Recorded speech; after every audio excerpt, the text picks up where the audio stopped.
He kōna I purangi tēnei nā te reo irirangi o Aotearoa. Kia ora. This is part of a series of video documentaries and podcasts on the New Zealand Wars, which include the First Taranaki War, the Waikato War, and the Battle for Ruapekapeka.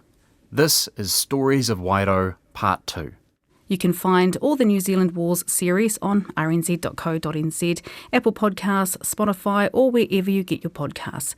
Ngā mihi nui, and thanks to New Zealand On Air.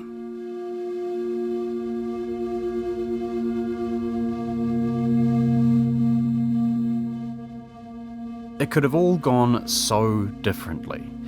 It was all so avoidable. Yeah, the road to the momentous events in the Wairau Valley in June 1843 had plenty of room for U-turns, chances for those involved to choose another direction.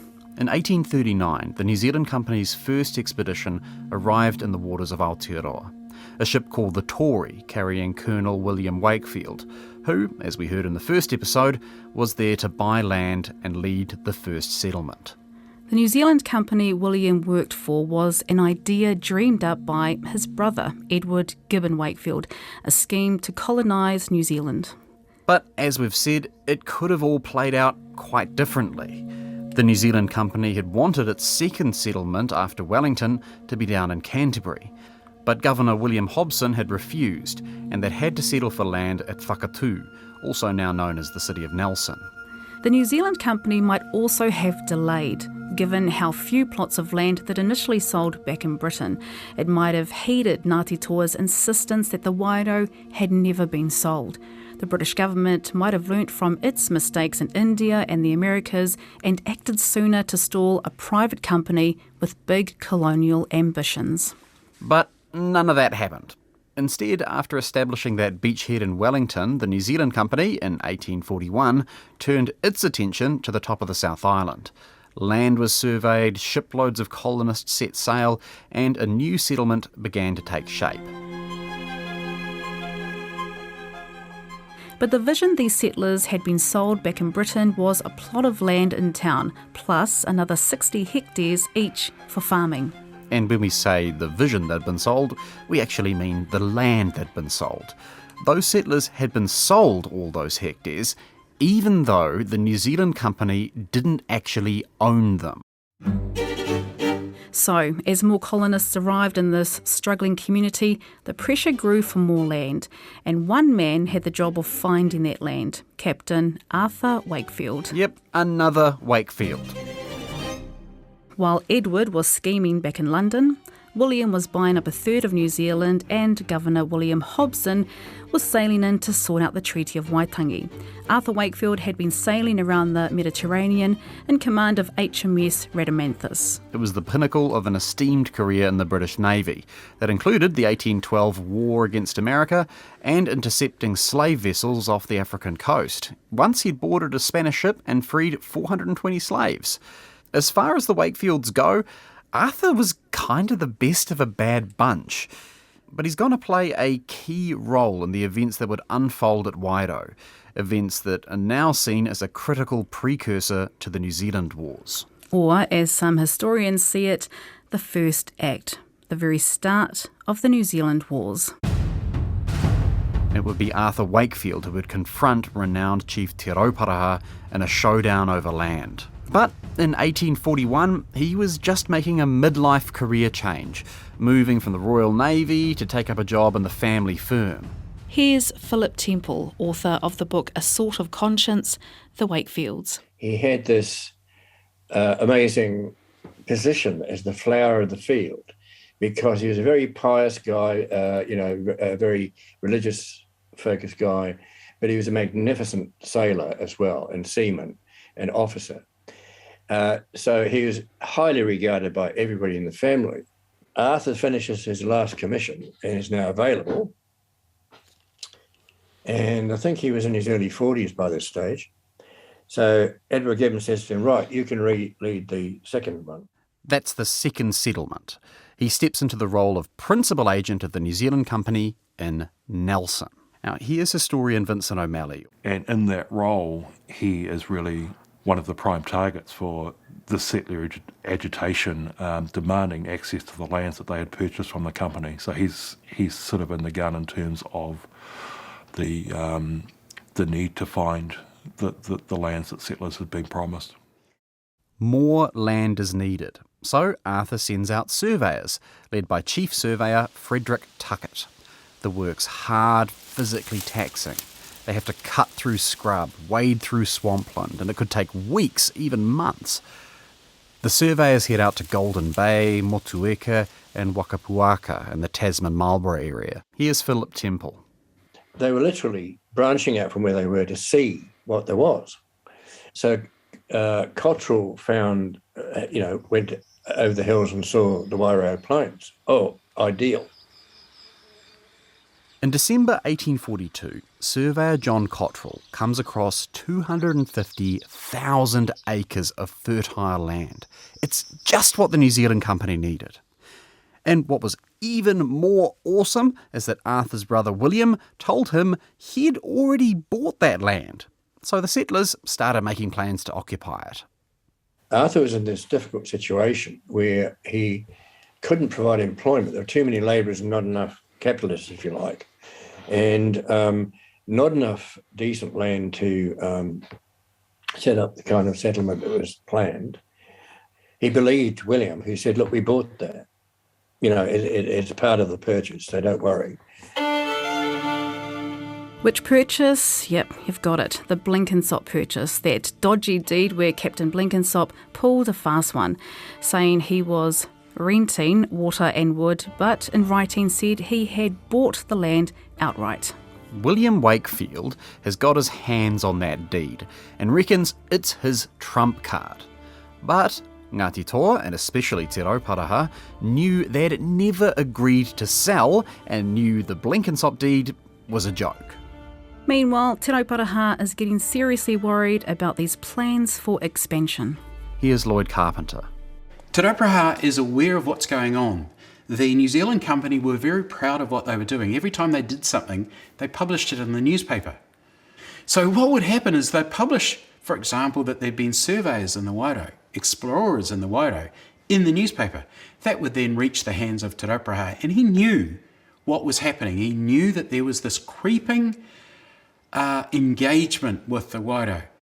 So, Te Rauparaha went to see William Spain, the land commissioner put in place by William Hobson after the signing of the treaty to review all the private land sales which had been going on beforehand, including the deals the Wakefields thought gave them ownership over the Wairau plains. But Te Rauparaha's having none of it. He repeatedly tells Spain the Wairau was never sold and never will be. Spain is busy investigating deals around Wellington, but promises he'll get to the Wairau dispute next. Te Rauparaha agrees to wait, but with his half-brother Nohorua and his nephew Te Rangihaeta, he heads to Nelson early in 1843 to tell the New Zealand Company to back off. It's described as a substantial ope go over to Whakatū and actually turn up to the offices of the New Zealand Company and meet Arthur Wakefield, meet Magistrate Thompson, and actually issue warnings that the Wairau is not available until Spain has made its determination. Now, Arthur Wakefield by then has been schooled on some aspects of tikanga. Wants to send away this senior rangatira with a gift. So he brings out a shotgun, beautiful new shotgun, which he gifts to Te Rauparaha, who accepts it. Goes to give a similar gift to Te Rangihaeta, who you have to remember has refused to wear European clothing, refuses to engage with European technology where he can, and he says, no, I will not accept this gift because, quote, by and by you will say with thus, I have purchased the Wairau.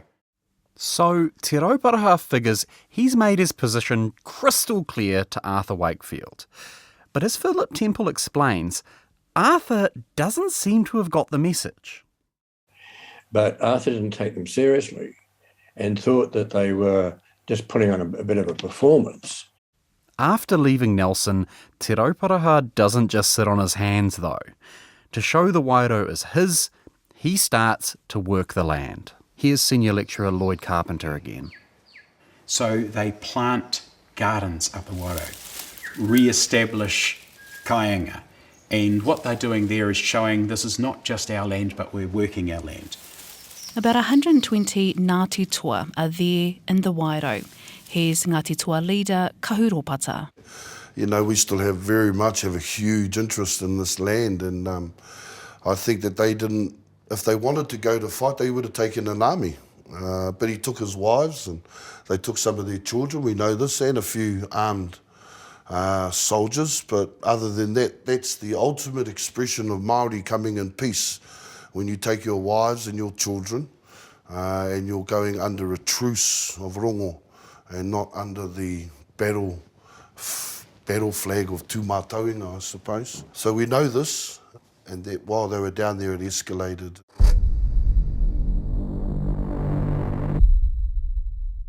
It escalated because the first thing Ngāti Toa saw when they arrived was a bunch of New Zealand Company employees surveying the land, building camps, laying out survey pegs, clearly still planning to occupy the land in spite of Te Rauparaha's warning.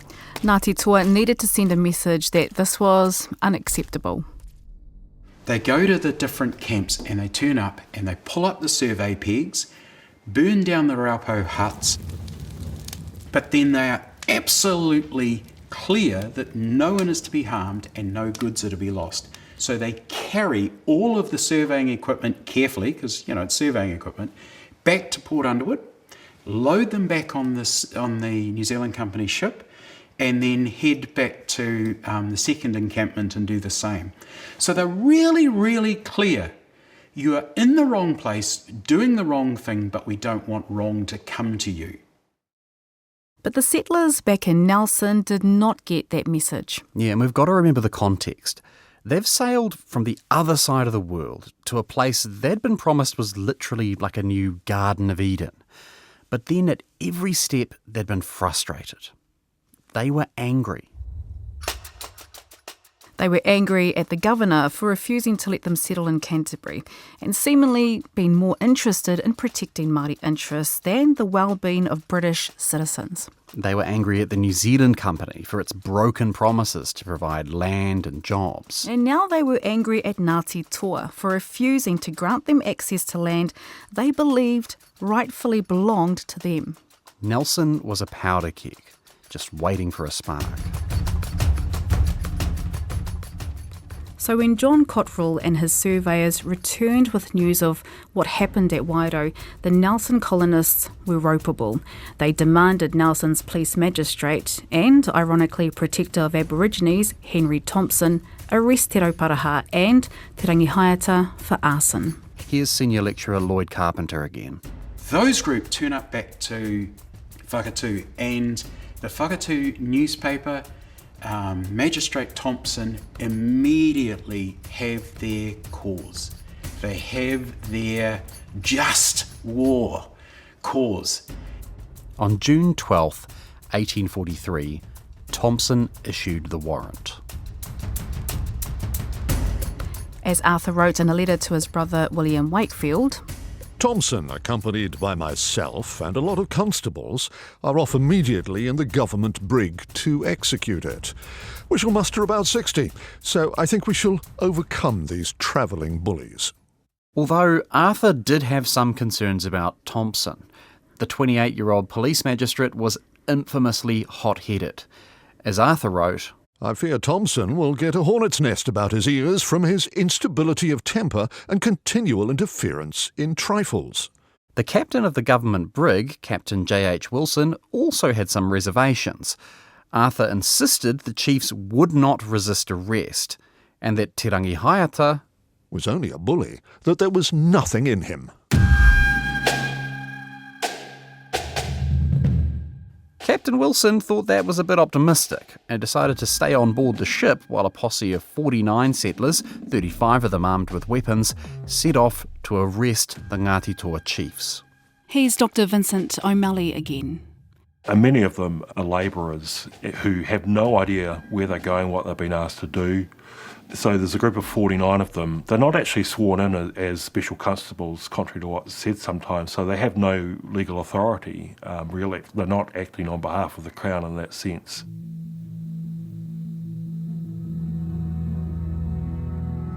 Early in the morning of the 17th of June, they sailed up the Wairau River.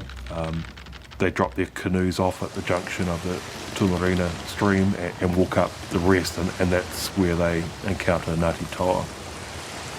Te Rauparaha sees the ship arriving, and at first he assumes it's William Spain who's turned up to sort out this whole mess. But then he receives word from his nephew, Rawiri Puaha, who tells him that in fact it's a group of armed men come to arrest him and Te Rangi Haiata. Puaha had tried to talk them out of it, but had been ignored. Te Rauparaha watches as the Pākehā approach. He and his people are mostly hidden by dense bush, while Arthur Wakefield and his party were exposed on the opposite bank of the Tuamarino stream.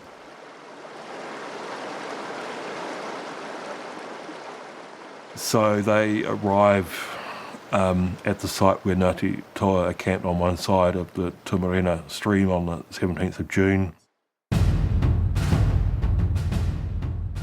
Each group starts shouting at each other across the stream. Thompson says he's there to make the arrest. Te Rauparaha replies saying, I will not go. I will stay where I am.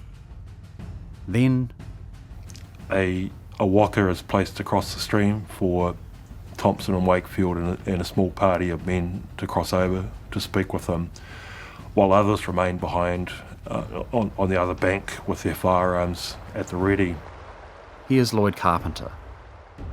Now, it's pretty clear when they are facing across the Tuamarino stream and they see amongst the trees barrels, taiaha, and then in the little bit of a clearing, these two incredible rangatira.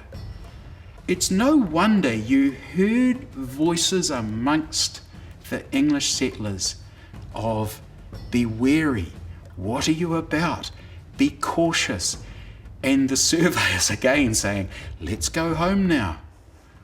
And my ancestor, the chap Walker, who's clearly looking, possibly holding a non-functioning gun, thinking, this is going to end badly. As an elderly man, Te Rauparaha has lived for the best part of 20 years alongside Pākehā. He's observed European ways and practices, including a common gesture of goodwill. You shake hands, we come in peace. So he extends his hand to Thompson, who he's already met Thompson. Thompson slaps his hand out of the way. Now, I can only imagine what the Ngāti Toa warriors, the other rangatira, there'd be this collective intake of breath. There's only one punishment for effectively humiliating a rangatira, and that's death. Thompson again says he's there to arrest Te Rauparaha and Te Rangi Haiata. And at one point, he pulls out of his back pocket the old manacles and says, I am here to put you in chains. Now, again, this huge provocation. Te Rauparaha says, you will not put those on me. Let's settle it now. Now, the next step he says, let's determine now what was lost by the surveyors. If we determine it and I agree, I will pay compensation. Right there. So he's again pulling back from the conflict. He's pulled out handcuffs. Te Rauparaha pulls back and says, let's settle it. Te Rauparaha would later tell British authorities, When I found out what he wanted, I snatched my hand away from his. He got very angry and said, if I did not come, he would fire on us. I said, don't be foolish. We don't want to fight. He again invokes the name of Commissioner Spain. We will wait on the determinations of Spain. And Thompson, by then, he's on this one track. I'm going to put manacles on this little man, and I'm going to drag him off, and I'm going to drag him back. And Te Rauparaha said, this is not going to happen. I'm putting words in his mouth, but that's effectively what he says. But Thompson insists. Remember, this 28-year-old's meant to be a bit of a hothead. He's going to make this arrest for arson no matter what. Again, Te Rauparaha is incredulous. As he later said to Commissioner Spain, I burnt nothing of theirs. It was my own, the grass and wood that grew on my land. Nōku te whenua. And then, amongst all this, there's the booming voice and presence of Te Rangi Haere steps forward. here's Vincent O'Malley. Te Rangi Haere emerges, and he's quite angry about what he's witnessed, and he says that he hadn't gone to England to steal the land there. Why were they coming to his place to take his lands from him? And again makes clear that under no circumstances is he going to be arrested. Tensions are at boiling point, yet amongst this, another of Te Rauparaha's nephews steps up, Rawiri Puaha, urging for the matter to be settled without violence. Puaha's the son of Te Rauparaha's half-brother, Nohorua, and is a devout Christian. Here's Lloyd Carpenter. And he's waving his Bible because he's determined. He can see as soon as you pull out a couple of sets of manacles, one for Te Rauparaha, one for Te Rangi Haere, he sees this as a game changer. And he starts quoting from the Bible about blessed are the peacemakers. He's literally yelling when these other voices are escalating, and Thompson turns in the most horrible voice and tells Rawiri Puaha to be silent. Te Rangi Haere is furious at Thompson for trying to handcuff Te Rauparaha. He confronts Thompson and says, "Who are you to put ties on Rangi Haere? Who are you to arrest me on my land? Do you see me going over to your lands to arrest your queen? I am the same as Wikitoria." What he means is, I'm a rangatira. She is the rangatira of England. I am a rangatira of this land. Now, to a Anglophile, an upright Englishman like Thompson, this is throwing petrol onto every spark. He absolutely erupts in rage at this. And it's at that point things spiral out of control. And then you hear the ringing voice of Arthur Wakefield, who by then seems to have bought into the same passion as Thompson. And he says, "Englishmen, forward!" And at some point someone's shot.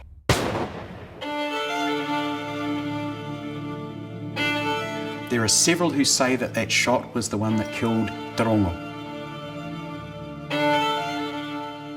It was a tragic end to, a life that was possibly no more important than any other life at that time. But you can't help but think, how ironic it is that she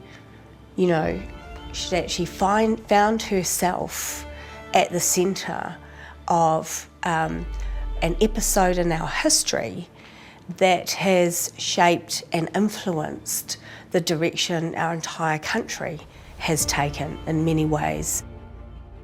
That's Media Pōmare, a mokopuna of Te Rongo. It's written Te Rongo had been preparing a meal near a fire. At the sound of the gun, Ngāti Toa men emerged from the nearby bush. So from then on, the firing starts.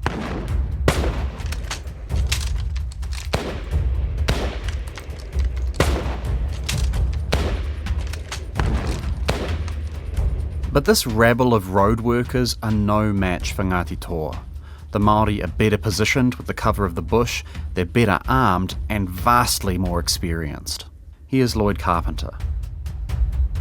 The Christian Māori missionaries who are amongst there facilitate the escape of probably half the group, probably more. and start saying, run.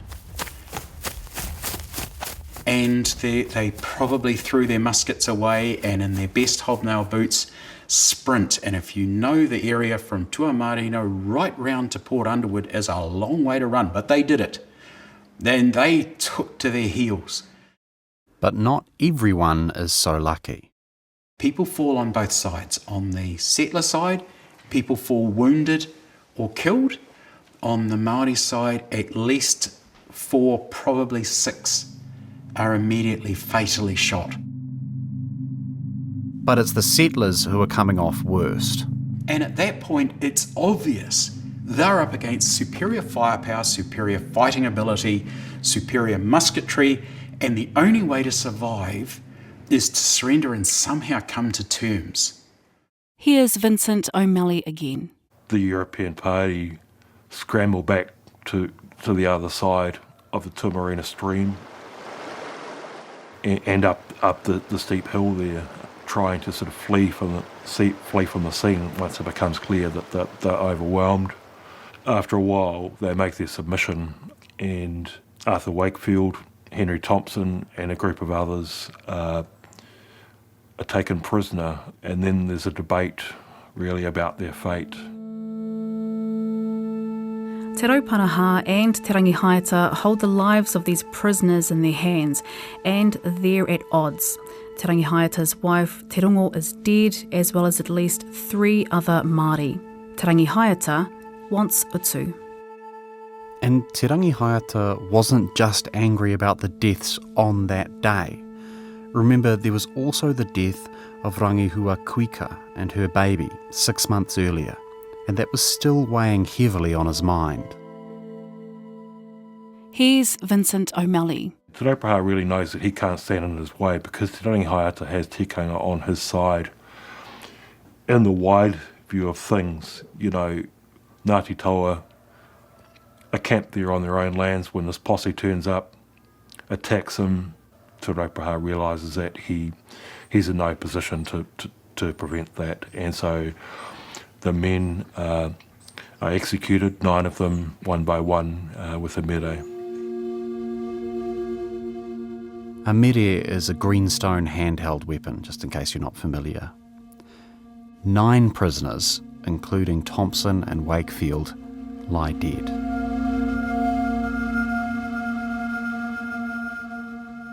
Te Rangihaeta later told Reverend Samuel Ironside that he wanted to kill the prisoners, in part because the murder of Kuika had not been punished.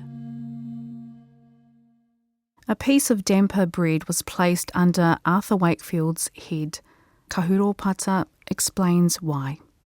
It's an old custom of defiling the mana, or the tapu of a chief, by placing food in or around the head area, which was considered absolute sacred or tapu to those chiefs of that time. So that's a gesture, I suppose, of Ngāti Toa telling everyone, and it holds a little bit of history in terms of that event, that they saw that person as being the person responsible for the whole situation and how it escalated. Here's Media Pōmare of Ngāti Mutunga. I understand that there has been a lot of debate and controversy over the years, and certainly at the time there was outrage by Pākehā settlers in Nelson and in Wellington at the way in which those prisoners were, in their view, and understandably so, brutally murdered. But there is a tikanga Māori context, I think, which is very important to understand. And certainly Rawiri Puaha, who a Ngāti Toa chief who had by then converted to Christianity, was adamantly opposed to the killing of the prisoners, and Te Rauparaha himself tried to stop Te Rangihaeta, recognising that the ramifications would completely and utterly destructive for Ngāti Toa. But tikanga prevailed, and there was a recognition, I think, in that case, that the prerogative was Te Rangihaeta's to determine the fate of those prisoners in accordance with tikanga Māori, and that's what he did. Here's historian Vincent O'Malley. Of the party of 49, 27 survived. They make their way back to Nelson about 10 days later. Ironside comes across the grisly scene afterwards and buries the bodies of the Europeans. There's huge anger and there are demands for retribution.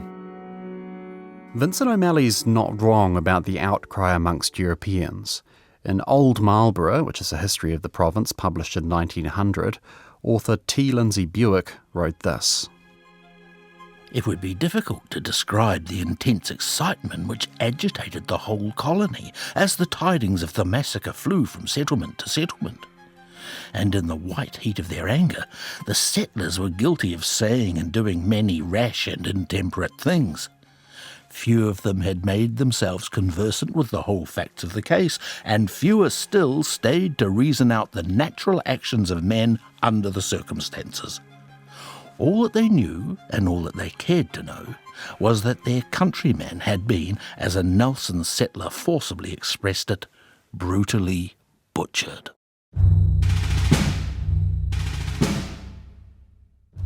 In Nelson, settlers were rallying. Some sworn in as special constables. They fortified buildings. At Wellington, 400 volunteers gathered at Thorndon, erecting artillery batteries. Panic and preparedness swept through the Cook Strait region. Meanwhile, Te Rauparaha heads back north across the Cook Strait. What happened at Wairau weighs heavily on his mind. Here's Lloyd Carpenter. He retires to his pa, and I think he looks at this as he knows he's in the sunset of his life, and there must have been regret. And he's reflecting on how much he did to preserve this crown of his possessions and how it's ended so badly. Te Rangi Haiata he's at war with himself. He's furious that it's got to this. And he goes off and he starts building fortifications. He starts building, because as far as he's concerned, there are going to be further armed conflicts from this, because of this, possibly as utu against this. But Pākehā had a range of views in the aftermath of Wairau. Some wanted to fight, some were terrified of further reprisals, and some saw those killed as simply doing their jobs and enforcing the law, while others argued the blame for what happened at Wairau lay squarely with the New Zealand Company. Yeah, one letter to the Daily Southern Cross newspaper captures that mood, saying the New Zealand Company was trying to spin the story to make it sound like they were the innocent victims.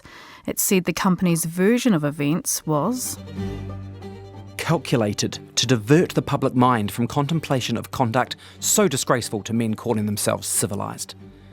More especially as that conduct has endangered the necks of all engaged in it, ruined the affairs of the company and degraded the British character in the eyes of the natives, both as a brave and just people.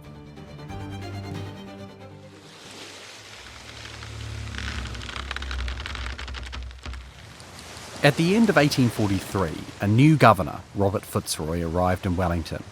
He was an officer of the Royal Navy, described as well-mannered and honourable. On the 12th of February 1844, 7 months after what happened at Wairau, and after an investigation by officials, he tried to put the matter to rest. Here's historian Vincent O'Malley, author of The New Zealand Wars, Ngā Pakanga o Aotearoa. He declares that the New Zealand Company and the settlers were responsible for what had happened at Wairau in June 1843, that he says that the killing of the prisoners was unfortunate, but under the circumstances their passions were up, they were angry about what had taken place, so he could forgive them for that.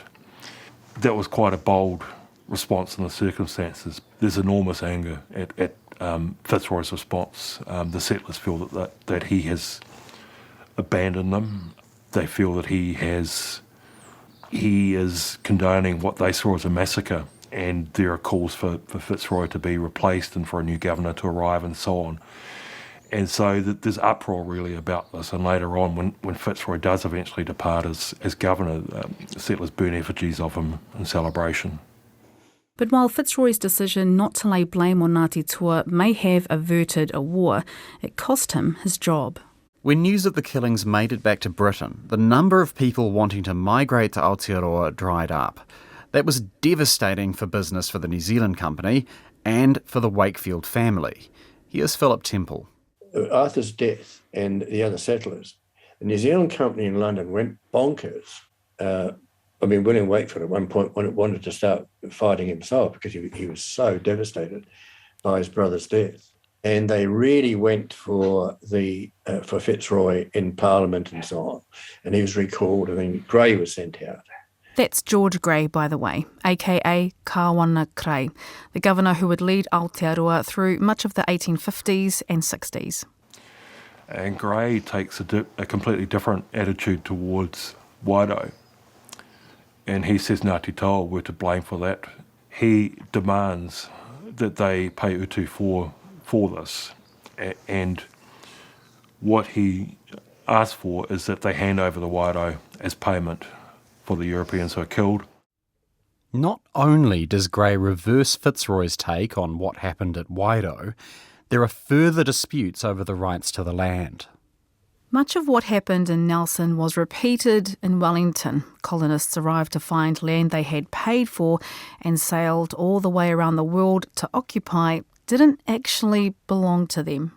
And as the struggle over land was taking place, Governor Grey decided to eliminate Te Rauparaha, who he saw as a threat to his authority in the region. Here's Lloyd Carpenter.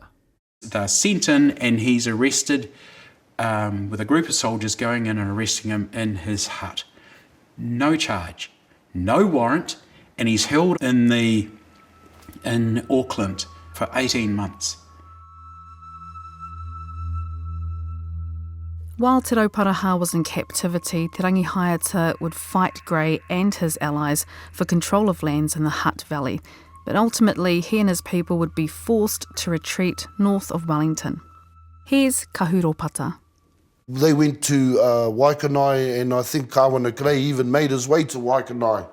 But at the end of the day, he didn't pursue Ngāti Toa any further, because I think the objective for him was as long as Te Rangihaeta was out of Wellington and he could carry on with those, with what he was doing in Wellington, which was, I suppose, the continued undermining of Ngāti Toa supremacy in order to establish the cities of Wellington, Nelson and Blenheim.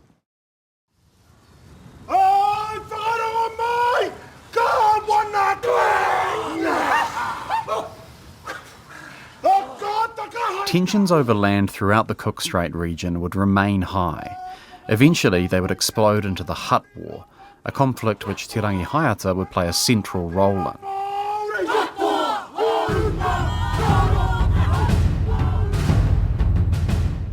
In the year after what's known as the Hutt War, in 1847, Governor Grey made a deal to purchase the Wairau from Ngāti Toa.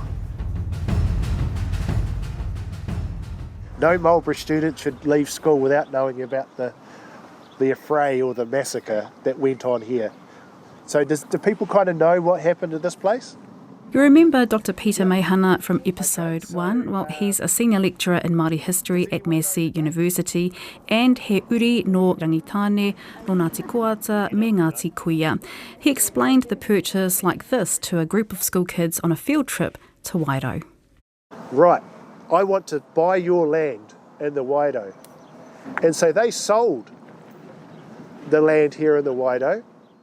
Governor Grey's intention when he kidnapped Te Rauparaha was to weaken Ngāti Toa, to give him an opportunity to win the land once and for all, including the land at Wairau.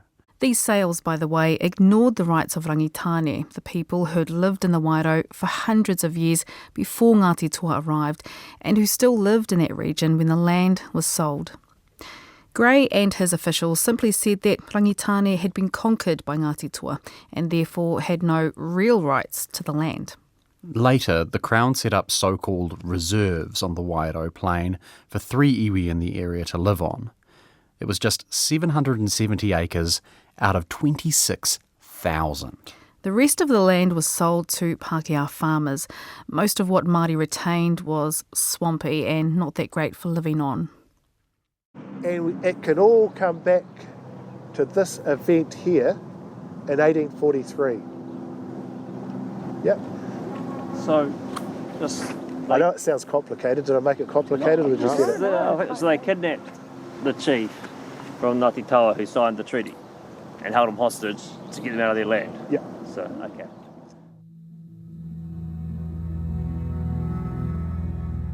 Grey goes on to have a long and eventful career. He governed Aotearoa through most of the rest of the New Zealand Wars and then had a career in Parliament. The stress of these conflicts might have driven William Wakefield to an early grave. He died of a stroke in 1848, just 47 years old. The New Zealand Company didn't outlive him by long. It collapsed under its debts and ceased operating in 1850, before finally dissolving 8 years later. Although its founder, Edward Gibbon Wakefield, went on to have a short but busy career in New Zealand politics after migrating to Aotearoa in 1853. Te Rauparaha's health declined after his kidnapping by Governor Grey. In 1849, Te Rauparaha died, but he would never be forgotten, least of all his famous haka. Here's Kahuropata. Kamate, kamate, kaora, kaora. You know, it's death, it's life, it's life. It tells us that in those days, that's what it was. It was life and death situations. And the wrong decisions could have a horrible effect on your hapu, your whānau and your tribe. And the next generation survived to be able to tell the true story.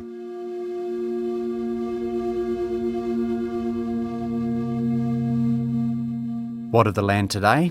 Well, a 2010 Waitangi settlement established the mana whenua, or people of the land in Wairau, are not Ngāti Toa.